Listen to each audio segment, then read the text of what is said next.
I stood in the darkened corner of the ballroom, watching the couple sway across the dance floor. Their eyes were locked on one another. The woman's partner pulled her even closer than one thought possible. They were elegance in motion. He moved with the grace of an athlete, and she followed his lead. All eyes were upon them. There was an emotional bond between them. Perhaps not love, but the connection was stronger than friendship. Her honey blonde hair moved with the gentleness of the tide, swaying as she kept her body plastered against his. Not that she had much choice. As tightly as the handsome man was holding her, I would have been envious of their connection if the woman hadn't been my wife of 11 years.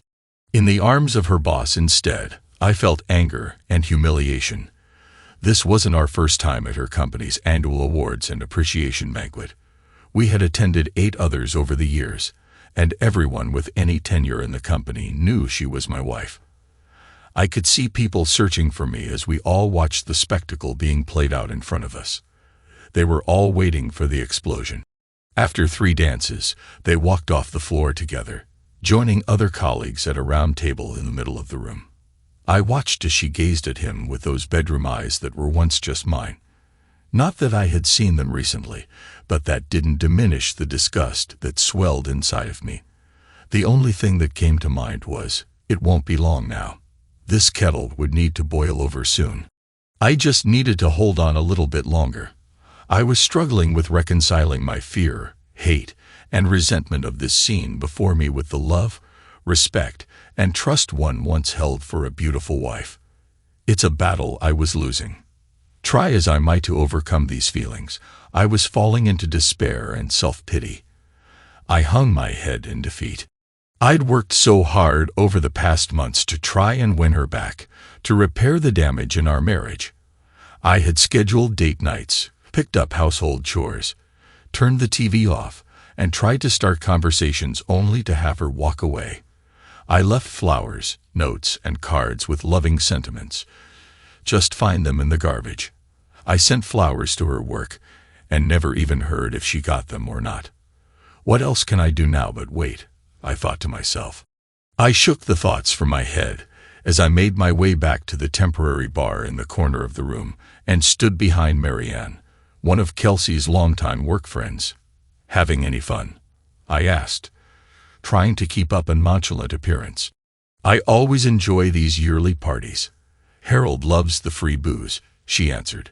I smiled with a nod, raising my empty glass. "Me too. Hey, I haven't seen Jason's wife tonight. Did she make it? I hope my eagerness wasn't showing. She always dresses so elegantly and is a joy to chat with." "Oh, didn't Kels mention Jason served her with divorce papers today? I guess she had been neglecting her duties," Marianne said, a bit too loudly. I wasn't disappointed with the results. "No, I guess not, being a Friday night and all. We came here right after I got home from work, and we haven't had a chance to gossip." I'd covered my bases, but it was a direct lie. I had taken the afternoon off to go home and prepare for the evening. She had plenty of time to mention it, but chose not to. I refilled my cup and retrieved a glass of white wine for Kelsey, heading over to the table where she and Jason were standing. Neither saw me approach. They were too engrossed in each other. "Kel, I got you a glass of wine." I extended the glass toward her. She jumped a little as I spoke. "Oh, you startled me," she squeaked and accepted the glass. "Thank you, Han." The others became more uncomfortable the longer we all stood there. Most found something remarkably interesting in the stained tablecloth or across the room, and wouldn't look directly at me. Others stared, probably wondering what I was thinking and how blind I could be. A younger man, about 25, even smirked as he watched me observe the table. He and I locked eyes. He held out for a couple of seconds, then his smirk disappeared, and he too found the tablecloth interesting.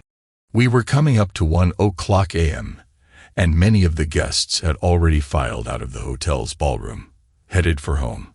But I could tell Kelsey wasn't ready to break from her dance partner. "We should probably head home, honey.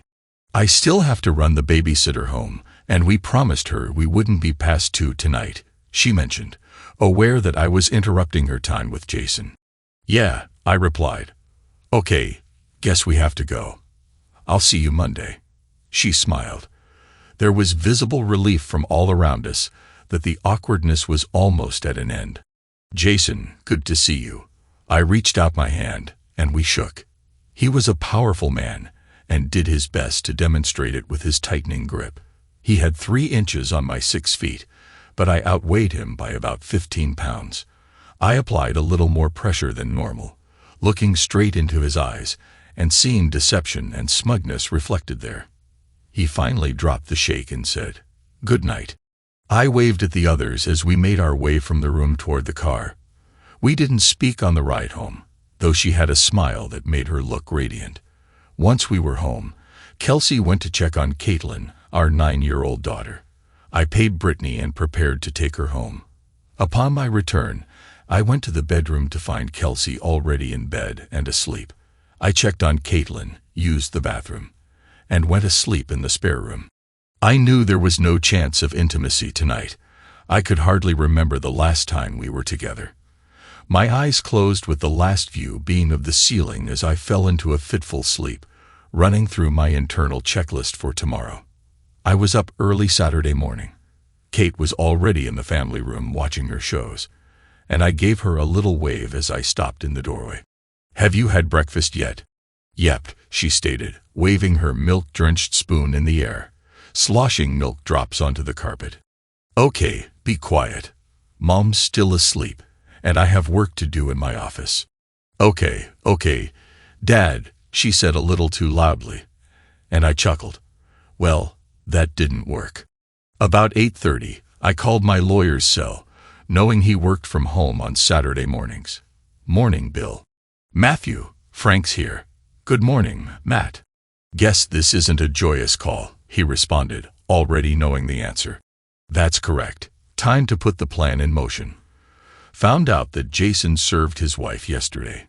Do we know if Kel has seen a lawyer yet?" "I don't think so, but I'll give the SAS a call and make sure." Continued. "I'll meet you in half an hour at the coffee house. Have you signed and dated the forms along with my assistant to notarize?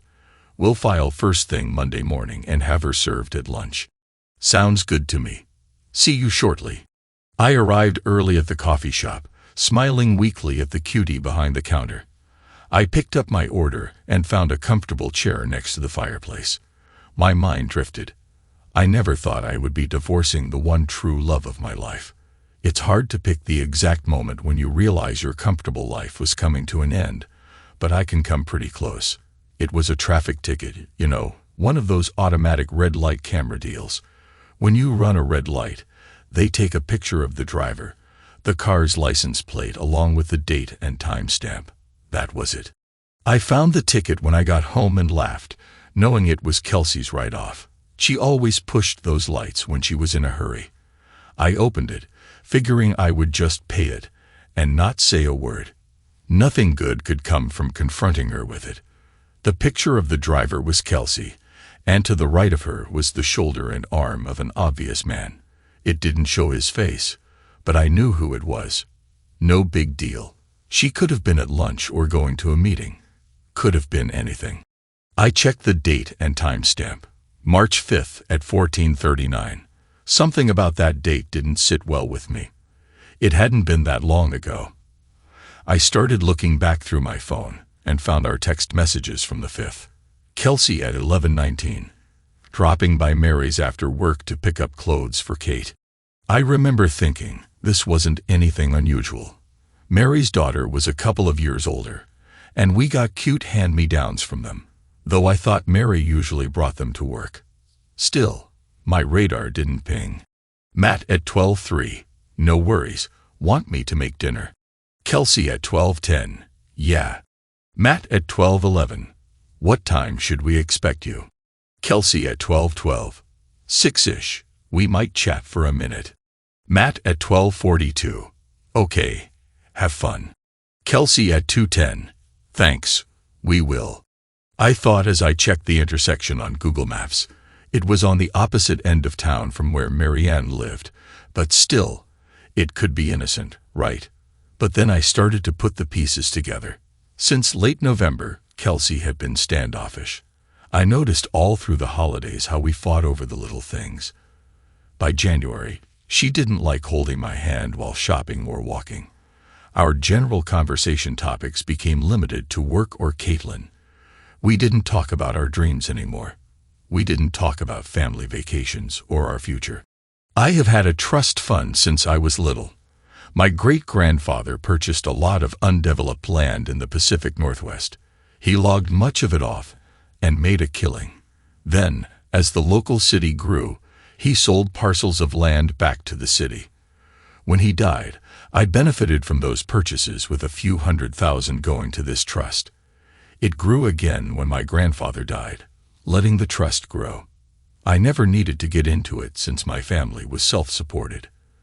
The balance stabilized and even grew a little since it was set up in a way to accrue interest after my father passed. With my mother already deceased, I inherited his whole estate. I simply rolled his trust into mine. With the accumulated wealth, the three of us were close to being set for life. But Kelsey and I continued to work and grow our capital in preparation for our retirement. I was encouraged to and obtained a prenuptial to protect the fund when Kelsey and I got married. Every few years, we updated the prenup and our wills. One item that always remained the same was the standard "what's mine is mine" and "what's yours is yours" divorce clause. We did add a clause in for Caitlin to receive an education in the event of my death or if we divorced. Of course, there were provisions concerning the mechanism and circumstances surrounding my death. Obviously, Kelsey would not see anything as she had a hand in my demise because of this. I had access to a family lawyer and accounting service for years. I contacted my lawyer and got the name of the best local divorce attorney. I set up a meeting with him by the end of the week to see my options.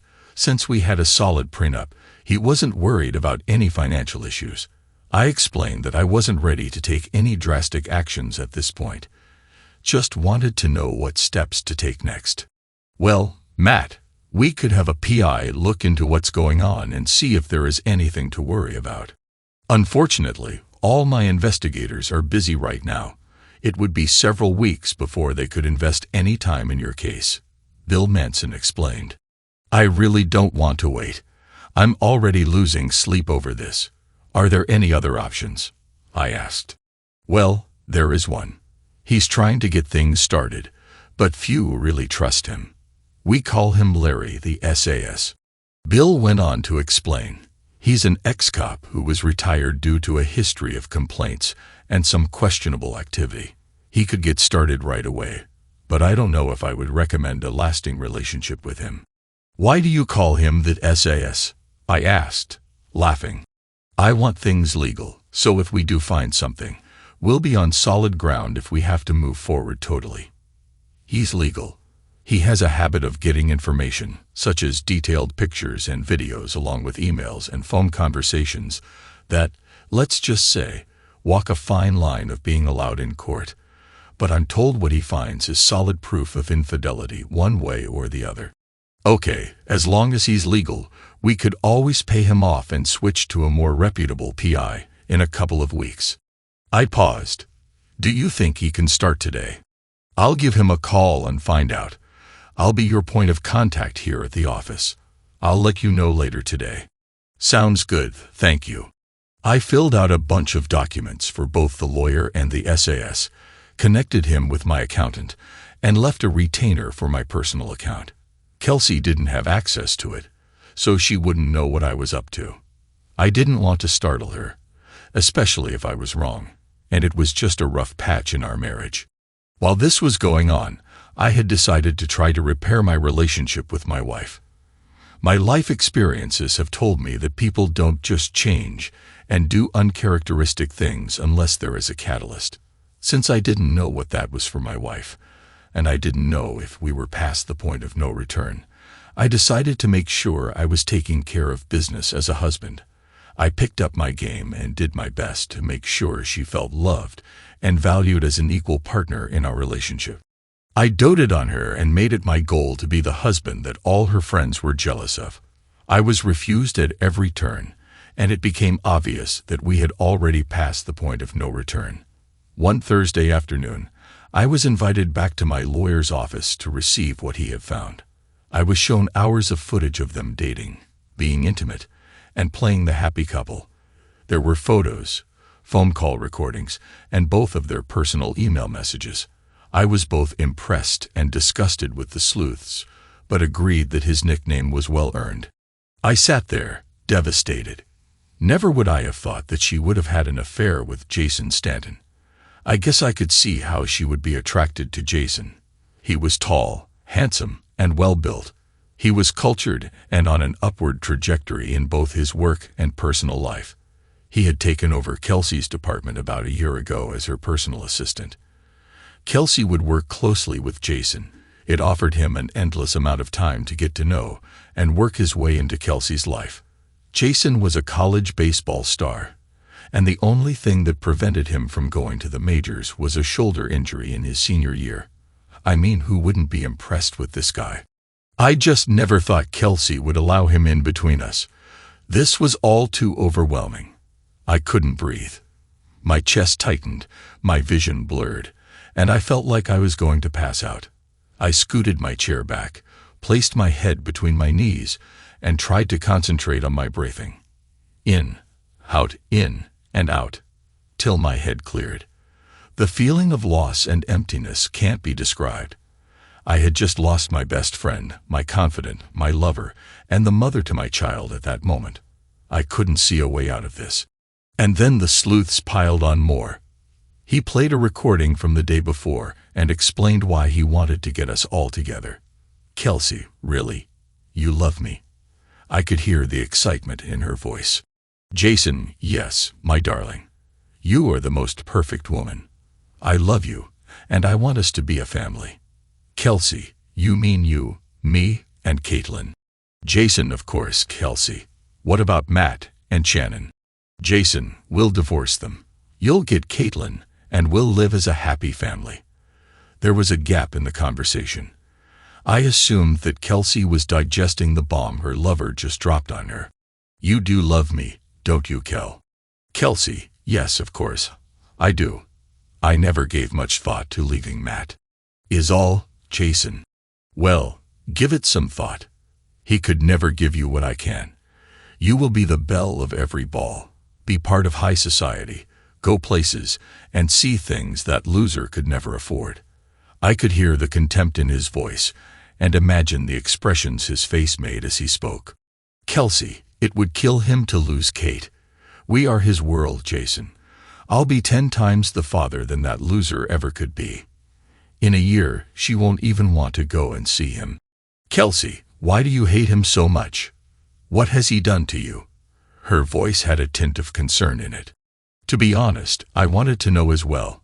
Jason, he doesn't deserve you, Kel. That loser has no ambition and no drive to be anything more than what he is today. A drone making someone else rich. Kelsey, you do know he is a plant manager, right? He has 400 people in his plant, and they have the highest production rates and the largest revenue per square foot of any of the plants. I was a little proud that Kelsey knew that, even though I would have preferred this conversation to happen in their lunchroom and not in a hotel room. Jason, he's a chicken, a weak beta that had no drive or ambition in school, and he hasn't even earned his MBA. He served his purpose, and I can beat him into the dirt any day of the week. Kelsey, Jason, don't ever think you were that much better than Matt. He's not a chicken. You don't know about his younger days. He ran with some mad guys and is very good with guns. He almost went down a bad path himself until he decided to go to school. That's why he didn't go to college for a few years after high school. It sounded like she was bragging now. Kelsey, he's stronger and tougher than you. Give him credit for. Please promise me you won't get physical with him. I wouldn't want either of you to hurt him for Kate's sake, and you for mine. But I'm not in love with him anymore. I wish I were, but you have replaced him as my man. My love. She paused as if she was thinking, how would this work, and when Jason will divorce them at the same time? I've got a few things to get in order before I serve Shannon. But with her psychiatric issues and the fact we haven't been intimate in a year, it won't be an issue to get it done. I'll split everything 50/50ths, she hardly contested. Kelsey. Okay, but you have to file on Shannon before I'll even see a lawyer. She was defiant. I guess she wanted to hedge her bets and not lose her comfortable life at the moment, even for her true love, her man Jason. Deal. Now, come here, woman. I asked for the tape to be turned off. At this point, I didn't need to hear anymore. I looked over at Bill and said, "How do I deal with this?" "You strike first, Matt, but what if she changes her mind?" "They rarely do." "Mr. Franks, I'm afraid they are to the point where nothing you do or say will cause them to stop or repent." I got my first good look at the sleuth. He was in his 30s, clean-cut, athletically built, and his suit fit him well. Nothing like I had imagined. He was respectful and probably right. I started to see him as Larry and not the sleuth. I got the feeling this guy was really on my side, even if I was paying. He cared and was disgusted by what he had seen and heard from these two. "And would you want her after what you know now?" Larry added, "You're probably right." Larry turned to Bill. "Bill, give me a day or two to decide, and I'll call you." "Sounds good, Matt. Can I start the framework of the docs, and we can add the details later or trash the whole thing if you want?" "Yes, let him do that."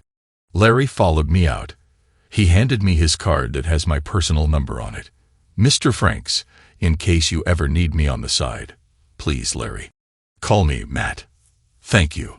Matt, I know some people who could help you get revenge if you decide to go that route. I mean, they call me Larry the SAS for a reason," he stated with a smile, laughing. I said, "Good to know, Larry. I'll let you know if I need that kind of help." "Seriously, though, thank you for the offer. I don't think I could do that to Kels, but I like knowing I have a friend if I decide to go down that path." Larry smiled at me and waved as he headed for his car. I thought about my choices all weekend long. I could barely concentrate on anything else, and it appeared Kelsey never even noticed I was deciding the fate of our family. It did occur to me that she had already decided that for all of us. I wrestled with all the feelings of doubt, anger, fear, and frustration. The humiliation and loss of my perceived manhood were what hurt the most. My self-identity was my work and my family. Who would I be without my family? I thought. I worried about Caitlin and how she would transition into this next chapter. It irritated me to think about that arrogant scum raising my daughter. I even had flashes of him walking my daughter down the aisle at her wedding. My emotions and thoughts were all over the place. No matter how much I poured over them, I didn't receive any clarity until Sunday morning. Sitting on the back deck, nursing a hell of a headache, it occurred to me this was probably going to happen no matter how much I fought it. I had already lost my wife. I could see the contempt in her eyes. I had already lost my family. What mattered now was on who and what terms I was going to lose everything. Then an old saying hit me: lead, follow, or get the hell out of the way. Well, I wasn't going to get out of the way, and I wasn't ready to follow those cheaters, so I had only one choice. Monday morning, I called Bill. "Bill, Matt Franks here." "Good morning, Matt. Come any closer to a decision?" "Yes, I have. I would like you to complete all the documents required at only the legal pics that Larry obtained. Split everything 50/50ths. I lost. Do you want to sell the house?" Yes, we took a low-interest loan from my trust fund to buy it, so we had been paying ourselves all this time. We split any equity we get, but I'll recover the full loan amount and interest we have paid over the years. It's a win for me. I answered, "Also, please add $200,000 for Kels out of my trust, a considerate payment for services rendered.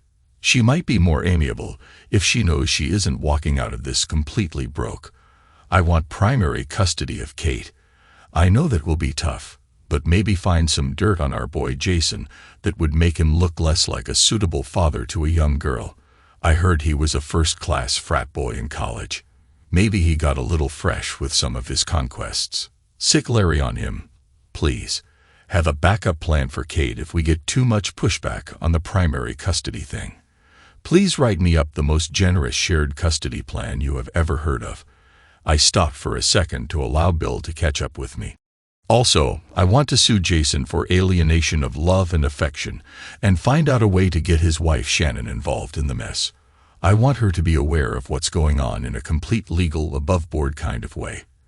And speaking of her, please create another divorce setup for adultery and have it ready for her. I'll pay her fees.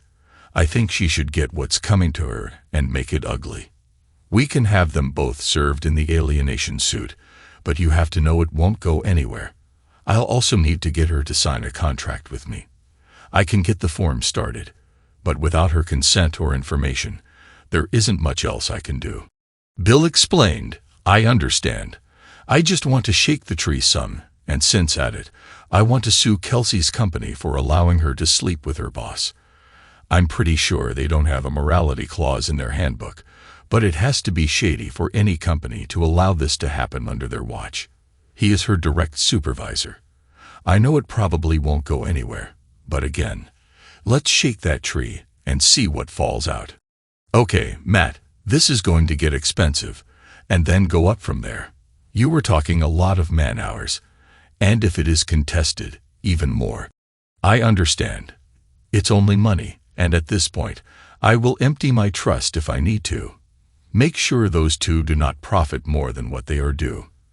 And as my daddy used to say, any time you get a lawyer involved, you're just negotiating how much it's going to cost. I've got it, so I might as well use it. Bill was laughing at my snide comment about lawyers as he spoke. Well, he sounds like he was a smart man. You know, you don't have to give her any money from your trust. Your prenup is airtight. I know, Bill, but I have thought about this all weekend and figured if I don't leave her destitute, she might be more willing to go along with my demands. And she kind of deserves it. She has worked hard and helped me protect it from unnecessary draws. Both of us were counting on it as our old age nest egg.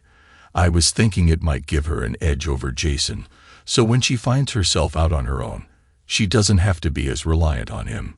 She deserves more, but there is no way in hell I'm going to give that cheating prick Jason anything more of my life than he has already taken. I mean, my wife should be enough. I was feeling the rage as I spoke, just thinking about Jason taking over the life that was supposed to be mine. I always considered myself to be fair in my dealings, and I wanted to make sure I treated Kelsey fairly, even though she hasn't returned the favor. My solace was that I was sure Caitlin would approve of my actions later when she understood how our family fell apart. One last thing, Bill, don't file yet. I want to have everything done, dotted, and the T's crossed, and ready to roll. I want to wait for her to make the first move. This will give me more time with Kate and our family home. I'm aware there will be a time when I need to pull the trigger, but I want it to be at the last moment when I can't hang with it anymore. Got it. We can leave it undated and not notarized till you're ready. I work on Saturday mornings from home, so if it falls apart on a weekend, you can give me a call. We still won't be able to file till Monday morning, but I can have somebody standing at the door when they open and have them served the same day. Good, it's a plan. We said our goodbyes and hung up. I pulled Larry's card from my pocket and dialed Larry. Matt Franks, how are you? I'm good, he replied. Are you ready for some sleazy fun? Well, sort of, but I want you to wait for my word. Okay, no problem. Matt, what are we talking about? Can we meet in person? Yep, give me an hour, and I'll meet you at the Dunkin' on 6th. Sounds good, I replied. I was already waiting when he pulled into the lot. He got some coffee and a snack, and then sat down opposite me. I want you to put together the nasty file. Photos, videos, recordings, everything you have. We need to find a way to get it to Shannon Stanton anonymously. Maybe email. No problem. I know a guy who works the dark web, Larry stated. Is that all?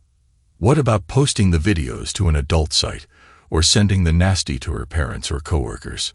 He asked. Boy, he is sleazy. I thought, no, Kels will still have to be seen around town. I wouldn't want her so humiliated that she leaves town with. I slipped an envelope with $5,000 cash in it across the table. This should get you started, but let me know if you need more. Larry thumbed the cash and looked up at me. $3,000 would get this done. He may be sleazy, but at least he is honest. Keep the rest as a retainer. I may need your expertise later. Don't forget to sit on the file till I call you. I want them caught off guard, and I have my reasons for letting them make the first move. Oh, we should also get an idea of what issues his wife has. Her medical history might play into anything we decide later. Is that possible? I asked, smiling. Larry nodded and made a couple of notes in his notebook. We finished our coffees and chatted about his career as a cop and people we might know. We finished, shook hands, and parted ways. That was 3 months ago. I was brought back to reality as Bill arrived, and then shortly after, his assistant and Larry. So, it's go time, huh? Bill asked. Is everyone seated around us? Yep, sounds like it. Larry, do we know if Kel has been to a lawyer yet? Not that I'm aware of. I did a quick search of her emails after Bill called and didn't see anything mentioned. I'll take a closer look today, and we'll know by Monday morning, Larry stated. La la la, I didn't hear that. Bill exclaimed while plugging his ears with his index fingers. I can't know these things, Larry. Larry smiled and nodded while giving me a sly wink. What about Jason? Any dirty laundry? I asked, hopefully. Yeah, he was investigated along with his frat. Something to do with data assault, drugs, and some underage girls at parties. I got copies of everything and passed it along to Bill already. Bill looked up and nodded in confirmation. I've got them if we need them for the custody hearing. Pulling out the documents we have been working on for the past few months, he showed me where to sign. As I signed Bill's assistant's notarized papers, I spoke to the group. Larry, can you find out who Shannon Stanton hired as a lawyer and let Bill know? Then Bill, if he's worth a damn, can you share a legal file with him? I asked the group. What if he's not a decent lawyer? I asked Bill. Then we get Shannon in touch with you somehow, but I would rather we do it the right way, Larry. I don't think we need to send her the nasty. Larry nodded as he sipped his coffee, and Bill looked between the two of us. Bill, can I pick up the docs Monday afternoon? I'll give Kels the docs first myself, and let her know what's going down.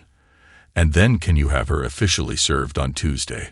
Bill nodded his understanding and spoke to his assistant about the filings and to get a server ready for Tuesday. And then I would like Jason and their company served on Tuesday afternoon. I guess we can take Shannon off the alienation suit since she will be in the loop soon enough. Bill, you can share the file with Shannon's lawyer on Monday afternoon, as long as he doesn't blow my chat with Kels. Monday night, I sat back inside by Wednesday. This should be well underway, Matt. Have you thought about where Kelsey will stay Monday night? Bill inquired, not until just now. Any issue with her staying at the house for a few days? No, I replied. As long as you don't get a restraining order and she agrees, I wouldn't sleep with her legally.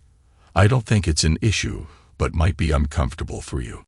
I would be concerned about what a less than scrupulous lawyer would do with that information, Bill added. Okay, I'll give her a week to find a spot. We aren't having intimacy now. I don't see a problem.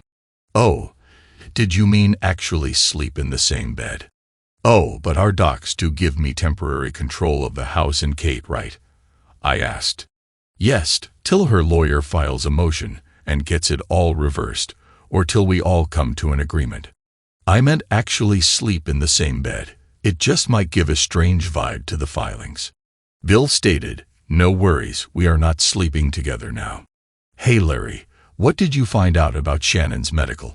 She has been fighting depression and a bipolar disorder for years. Apparently, the meds killed her sex drive, and Mr. Wonderful went looking. I could tell Larry was going to add more and cut himself off when he remembered I was married to the more Jason found. I smiled at him. I don't suppose we want to know how you found this out. Larry just smiled and shook his head. Bill, Is that of any concern to us? I asked. No, not now. It might play in later when we get to the custody part and find out who is staying with who, and when we can have it mentioned as a condition in the final draft for Caitlin to never be left alone with her. Bill was busy making notes on his iPad as he spoke. Okay, I don't see that being an issue since they don't have kids and they are divorcing as well. Might as well be safe than sorry later. I grimaced as I spoke. Divorce is a screwed up business, I thought to myself. We all chatted for a few more minutes, and one by one broke up our strategy session and moved on with our day. I felt a little depressed. The rest of the weekend, my duties to be executed on Monday were weighing heavy on me. Kelsey never noticed, not that I expected her to. Sunday, I called my aunt and arranged for her to pick up Caitlin from school on Monday, and for her to spend the night so I could speak with Kelsey about some important family matters. They lived on a farm outside of town, and Kate loved playing with their dogs and feeding the animals. She would drop Caitlin off at school Tuesday. I figured we would break the news to Caitlin Tuesday night. I let Caitlin know of the arrangements, and she was excited, though a little confused. Why on a Monday night? I again just passed it off as Mom and Dad needing some private time to discuss stuff. She bought it reluctantly. I'd been sleeping in the spare room more and more, and again, Kelsey never mentioned it. She looked relieved when she saw me head to it at bedtime. I lay there Sunday night, reviewing my checklist and double-checking my plan, finally drifting off to sleep somewhere during the early morning hours. Monday morning, bright and early, I called my VP of operations and explained that I needed the week off. I also called my assistant and my senior production manager to pass on any details they needed to know while I was out. Around 1:00 p.m., I dropped into Bill's office and happened to catch Larry there as well. I saw the stack of papers on the desk, and the flurry of activity in the office told me everyone had been busy. Matt, we filed at the courthouse this morning, and here are Kelsey's documents like you asked. We have arranged for the official service at your home around 9:00 a.m. on Tuesday. Does that work? Bill asked as he handed me the envelopes. Yeah, that should work. I'm going to encourage her to take the rest of the week off. I'll call you if that were to change, I responded. Fine, fine.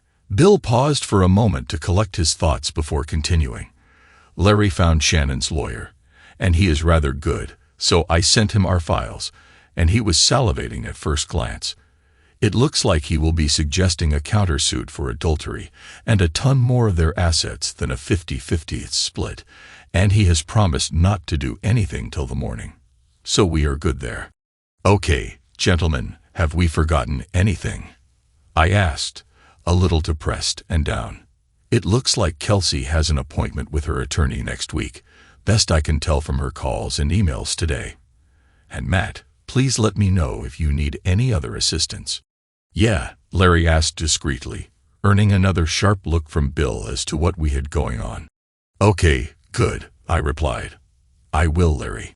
But I think we are good, I responded, hoping I didn't need to get any dirtier than I already have. I guess it all depends on Kelsey and Jason now. I left Bill's office and texted Kelsey. Matt at 1:55. Kel, are you going to be home at a decent hour tonight?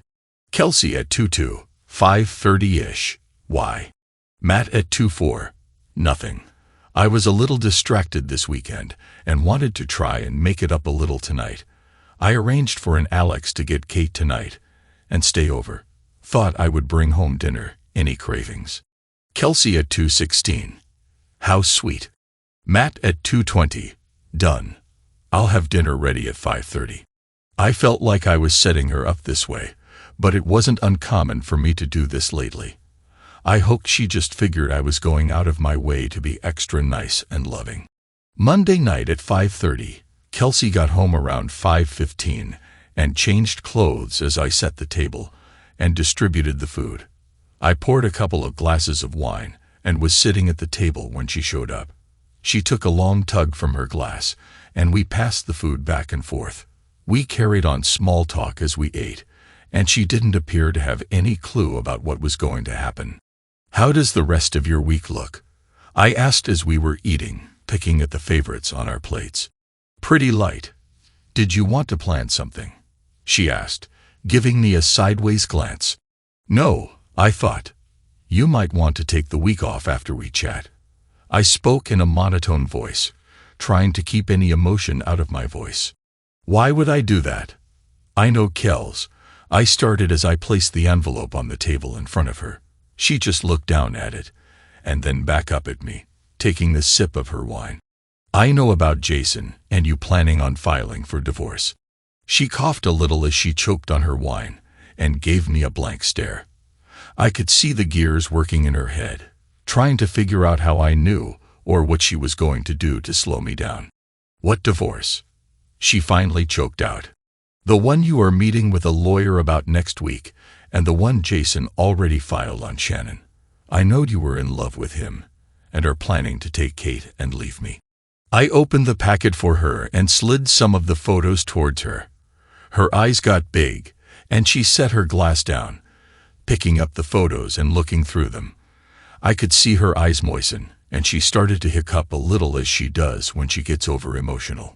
I'm so sorry, Matthew. I never meant for any of this to happen. I don't know what else to say. She trailed off, looking down at the table. I know, Kels. I've known about your plans for months. I've had time to make some peace with it all. I'm greatly disappointed in you, and I'm extremely hurt. I held my breath for a moment to regain my confidence and to control the anger swelling inside of me. The only thing I want to know is, did I do something? Something or not do something that drove you to Jason? Oh God, no, she exclaimed, looking me in the eyes for a second, and then retreating to the table. It just kind of happened. You didn't do anything to drive me away. You were a great husband and father. I just fell for him. She finally got out. I was both disappointed and relieved. I guess I can't help it if she just fell out of love with me and decided to take Jason on. He has had plenty of time to worm his way into her heart and push me out, and there was nothing I could do now to prevent it. Our marriage was dead, and all that was left was the paperwork. I pulled out the terms of the divorce and handed it to her. Here is the settlement I'm offering. I have already filed, so you don't have to unless you disagree with what I'm asking for. The highlights are the prenup is in effect, so my trust is out of the question. I'm suggesting we sell anything we don't want and split it 50-50, of course. This includes the house since I filed first. I'm asking for full custody of Caitlin and minimal child support from you. Of course, you'll have a very liberal visitation schedule. I will keep her on my insurance, but of course, you'll need to get your own. You keep your 401 and any investments you had coming into the marriage, as well as the inheritance you got from your mom. I wouldn't want to take anything that is truly yours from you. We'll split any investments we started as a couple. Kate and I will stay in the house till we sell it. I'm also releasing $200,000 from my trust for you to set yourself up with. I would recommend, if you get together with Jason as you planned, I would hate to see you lose anything. I want to make sure you can be self-sufficient on your own since I'm asking not to pay any spousal support. I paused to watch her soak in what I just laid out for her. I think I should get Caitlin. A girl is going to need her mother as she matures, she said flatly. I agree completely, but you can do that remotely through visitations and calls. Frankly, I don't trust Jason with our daughter. I already know that he plans on trying to turn her away from me with gifts and his suave personality. Since he couldn't produce his own kid, he wants mine. And I think I'm being more than generous allowing him to have my wife already. He doesn't get my daughter as well. I understand you will want to negotiate the custody part. I suggest we let the lawyers earn their keep and try to be civil, I suggested as I saw her face go red during the discussion about Kate and Jason. He would never hurt her, and it will be up to you if you drive her away. Separating her from her mother is a good way to get that done. Well, either way, she stays with me until we figure something else out. You can stay here in the master bedroom for a few nights, or the week until you get things figured out. Kelsey, I still love you with all of my heart. I thought we were going to conquer the world together, but you're killing me here, and I don't know what else to do. My world is coming apart, and I'm trying hard to be fair and kind. I really don't want to hurt you the same way you have hurt me. Trust me, though, if you go nuclear or let Jason get involved in our business, I will reply in kind. And darling, I have resources that neither of you have." My tone changed, and she could finally hear the anger in my words. I could play hardball if pushed. She had seen it before, so please, let's put this on simmer and let the lawyers figure it out. I would really like to be polite and courteous with you at any time we meet. I feel it will be important for Caitlin to see us be sociable. I plan for both of us to be deeply involved in our daughter's life. I pleaded with her. I really didn't want this to be a knockdown, drag-out fight. I'm off the rest of the week, and according to the law, you have to be officially served.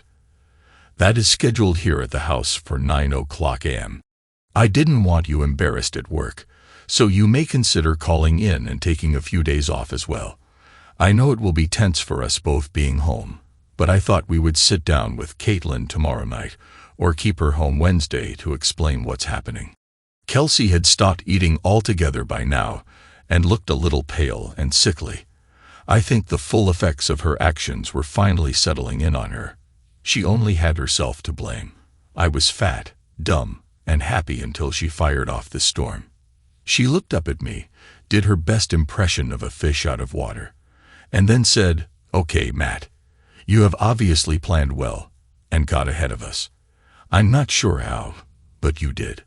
I'll call in to work first thing, and at least be home through Wednesday.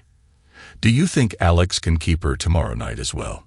Maybe just keep her out of school tomorrow, and bring her home Wednesday morning so we can talk." "Larry the sleuth," I said proudly before continuing, as she gave me a confused look. "My PI, Larry, found this out after I got some hints that something was rotten in Denmark. I'll call in Alex right away." "I think that's a great idea." Kelsey gave me a little head nod as I mentioned Larry while she picked up the papers I gave her, and said good night. I guess she needed some alone time to process the event, and watched her head into the master bedroom, where she closed and locked the door. This wasn't a problem since I had moved the majority of my everyday clothes and needs into the spare room earlier. I called my aunt and explained we had a little family issue we were working through. And of course, she agreed to keep Caitlin one more night and drop her off Wednesday mid-morning. I also spoke to Caitlin and let her know she wasn't going to school the next day. She was still confused, but okay with it. I told her that Mom and I would explain everything on Wednesday as I put things away and got ready for bed. I could hear Kelsey murmuring through the door as if she were on the phone, followed by light sobs as she mourned the loss of our marriage. On Tuesday, I could hear Kelsey was up early and making plans with her work. As she came downstairs in casual clothes right at 9:00, she answered the door and accepted her official service and packet. Minus the photos and transcripts she would have become familiar with last night in her room. Right after she grabbed her keys and purse and took off, she didn't mention where to, but I figured it was to meet Jason, her lawyer, or someone else to commiserate with. I got a call from Bill later in the afternoon to let me know that both Jason and their company had been served with our suits. It also appeared that Jason was served with Shannon's countersuit around the same time and was coming unglued. Bill mentioned I should probably stay low and watch out. Apparently, the server mentioned some threats towards me from Jason. I never figured Jason would be too reckless since he was getting everything he wanted, but just in case, I went to my gun safe and pulled out my 1911 45 ACP, made sure it was loaded, cocked, and locked, and tucked it down in my chair as I watched TV. I was standing by the sink a few hours later when I saw a black BMW come to a sliding halt in my driveway and an irate Jason jump out and open his rear door, pulling a baseball bat out. I figured I better retreat to my chair where my cell phone was located and call 911. Knowing that the door was locked, I felt secure. I dialed 911 and told the operator that my wife's boyfriend was in my driveway with a baseball bat. They dispatched some units my way. Just about that time, I heard a second vehicle arrive outside, figuring it to be Kelsey, from the screaming and pitch of voices I was hearing. Then there was a high-pitched yell. I jumped as my front door splintered from a firm kick, and a furious Jason stormed through yelling at the top of his lungs, You got me fired and screwed up my divorce." He was seething and angry. I slicked my right hand down onto the grip of the pistol. The feel of it calmed me. Jason was swinging the bat around wildly, and I could hear Kelsey screaming from outside, begging him to come back out. "I took your wife, and now I'm going to kill you, and take your daughter too. You piece off." I allowed him 5 more feet before I pulled my pistol from the seat cushion. His eyes were narrowed, and I could tell his judgment was compromised. His bat rose above his head, but it wasn't going to be very effective at 25.5 feet. The crack of the round in the chamber was deafening. The first round penetrated a couple of inches below the sternum, passing into his right. The round grazed a rib as it penetrated his liver and exited somewhere in his back. I was always taught to triple tap at my targets and work off instincts.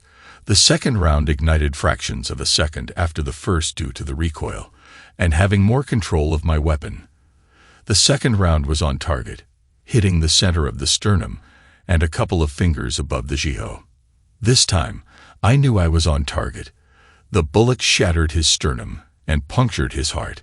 Jason slowed, and I think it was just momentum that carried him to the next hobbled step. I'm sure he was already collapsing as the third round exited the barrel. I caught a glimpse of movement by the door, but I was too focused on the task at hand to pay any attention. The final round entered Jason's slightly open mouth, splintering teeth, and exiting at the base of his skull. If Jason wasn't dead after 2 rounds, the third round separating his brainstem made sure the job was done. The round exited and lodged itself into the splintered front door, just missing Kelsey's own head by hundredths of an inch. She wasn't intact. Kelsey was splattered with her lover's skull and brain matter, which landed in her screaming mouth. Jason's body fell to its knees, and then landed with some force on its belly and face. I could hear screaming now through my ringing ears. It surprised me how loud the pistol was in close quarters. I was starting to hear sirens and the yelling of the responding officers. Not knowing how extreme the situation was, they laid Kelsey on her belly and handcuffed her in front of the open door. Her screeching and screaming had not reduced until she started vomiting what she was covered in and tasting. I was still shocked at the events that unfolded in front of me, and finally focused on the gun pointed at my face and the screaming officer ordering, "Freeze. Drop the gun." I regained some of my senses, dropping the weapon, and followed his commands to lay down on the blood-splattered floor. The next couple of weeks were hectic and overwhelming. Jason was pronounced dead at the scene. I learned later through police reports and eyewitness accounts that apparently he was served with my lawsuit and the updated divorce papers from his wife around the same time. It didn't take him long to figure out the photos came from me. Kelsey was standing next to him when he opened the envelope from his wife and confirmed that she had a matching set. Moments later, they both were called into the VP's office where they confessed their affair, not realizing what the outcome would be. Knowing that my suit against the company would never go anywhere, and it didn't, the executives felt that they needed to make a statement by firing the managing director for participating in an affair with a subordinate, which they did. I became evil personified for Jason at that moment, and he felt I needed to pay for my standing up against him and ruining his well-laid plans. Grabbing one of his souvenir bats from his office, he decided to come to my house. Kelsey saw him through a second-floor conference room window and figured out where he might be going. She met him in our driveway and tried to calm him down before he hurt me. Of course, neither of them knew I was warned ahead of their arrival and was preparing. Kelsey received a black eye when Jason physically overpowered her as she tried to slow him down from entering our house. Other than that, she received no other injuries, but would have nightmares for months that kept several counselors in business for a while. I spoke with her a time or two between the police interviews, prosecutors, and courtroom visits, but we never had a serious conversation about what occurred in our house. Kelsey became a shell of her former self. I guess losing her husband, lover, and daughter in less than 24 hours can do that. She never recovered. Kelsey stayed around for the divorce, and maybe a month after it was finalized. She never even obtained an attorney or contested the divorce. I won custody of Caitlin easily. Much to my surprise, she never accepted her portion of the financial settlement. Bill had kept it for her, but finally returned it to me a year later. She also never returned to our home and stayed with friends and family until she disappeared. She had a couple of supervised visits with Caitlin, but they were hit or miss. I made sure Caitlin was available for every planned visit. Whether we had confirmation from Kelsey or not, she would show up around every fourth visit. I was told that Kelsey became addicted to painkillers and other medications that were prescribed to calm her and help her become a functioning adult. By the time she disappeared, she was jobless, friendless, and broke. Neither Caitlin, I, nor anyone she knew had any contact information for her, and we never heard from her again. We have no idea what ever came of her. We lost a wife and a mother. The house was sold. Caitlin and I bought another home in her school district and tried to pick up our lives. We both saw counselors after the traumatic event, me for 6 months, but eventually had to just bury the hurt and pain and move on. I had a daughter to raise as well as a life to lead. Caitlin spent a few years with a counselor on and off, partly due to her mother's reaction to the event and the abandonment. She had several issues to work through. It took me 3 years to be squared away enough to even think about dating. Several months later, I met a wonderful woman named Jo who was understanding and respectful of Caitlin's and my experience. We dated much longer and slower than either of us wanted, but eventually moved into a relationship, and about 16 months later, we married. We raised Caitlin and Jo's daughter as a family, but never expanded it. Our lives stabilized and improved over time. Our only hiccups were at Caitlin's major life events, her graduations from high school and college. I hired Larry each time to try and find Kelsey, but each lead led to a dead end. The general thinking was that she must have died alone and somewhere. It was a horrible experience, but we have made the best of it and moved on. I was so glad that I had time to create an action plan and the right people in my corner to execute it accordingly. Thanks to everyone who took the time to listen to today's stories. If you enjoyed it, please consider liking and subscribing if you haven't already. Feel free to share your thoughts on the events in the comments below. Take care.